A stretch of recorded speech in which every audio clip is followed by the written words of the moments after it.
Rich Donnelly with that breaking news on the north side of Jacksonville, joined by Jasmine Monroe. A JSO officer was shot and killed this morning. That's right. So the Jacksonville Sheriff's Office put out a nationwide bolo for a black Mustang with the license plate RHL 4285 after the shooter sped away from the truck stop where the shooting took place. Atia Collins has been live throughout the morning. And Atia, what can you tell us so far that this morning that Sheriff TK Waters is asking for the public?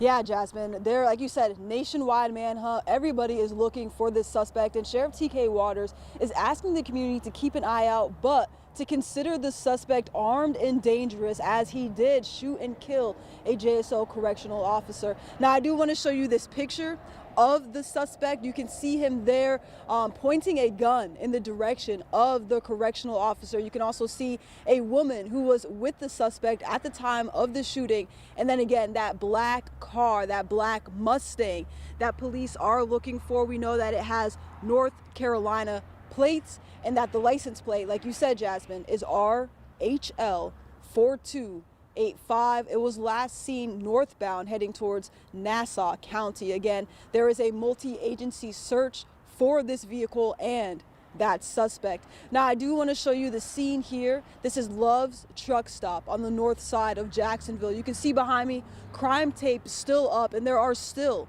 investigators on scene. Actually, they're taking down the crime tape right now, but still investigators on scene here trying to gather evidence so they can find this suspect. Here's what we know about the incident. According to the sheriff who was here on scene speaking about this shooting, he said this all started around 1:20 a.m. There was a dispute at the gas pump between a man and a woman. That dispute is described as domestic. According to witnesses and the cameras here at the gas station, that man pulled out a gun, placed it on top of the hood of his car, and he began getting physical with the woman, again, at the gas pump. Now, an off-duty correctional officer who had just finished his shift, he was also here at the gas station, and he tried to intervene. We're told that he yelled in the direction of the woman and man. He asked the woman if she was okay, but the man pointed the gun at the officer and told him to basically mind his business. The man and the woman then again began getting to a physical altercation. At one point, the woman and man actually got back into the vehicle. The woman was driving, the man was in the passenger seat, and we are told that while the car was leaving the gas station, the man shot out the passenger window in the direction of the correctional officer. He did shoot and kill that correctional officer before fleeing the scene. Now, take a listen to what Sheriff TK Waters had to say about this incident. He is calling it very disturbing and saying that it's very unfortunate that we have lost a JSO correctional officer. Anytime we lose an employee, it's a huge loss, whether it be the one last night from a natural situation or him tonight from senseless violence. Our hearts are with him, and now we dedicate the rest of our time until we catch these individuals that are responsible for taking his life.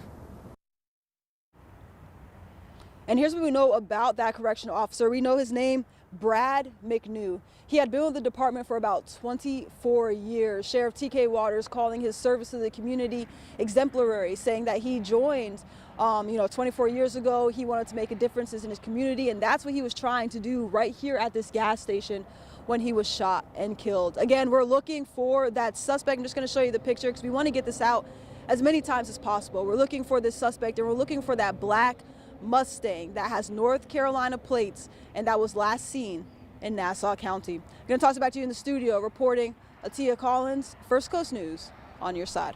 Atia, we were talking about the scene behind you. You described them as them removing that crime scene tape. Is the gas station still closed at this point? Yes, Jasmine, this gas station is closed. In fact, right behind the camera, there are dozens of trucks lined up on the side of the highway here. Many of them have been actually stopping at the crime scene tape, trying to get into the gas station because this is a truck stop. It's early here in the morning.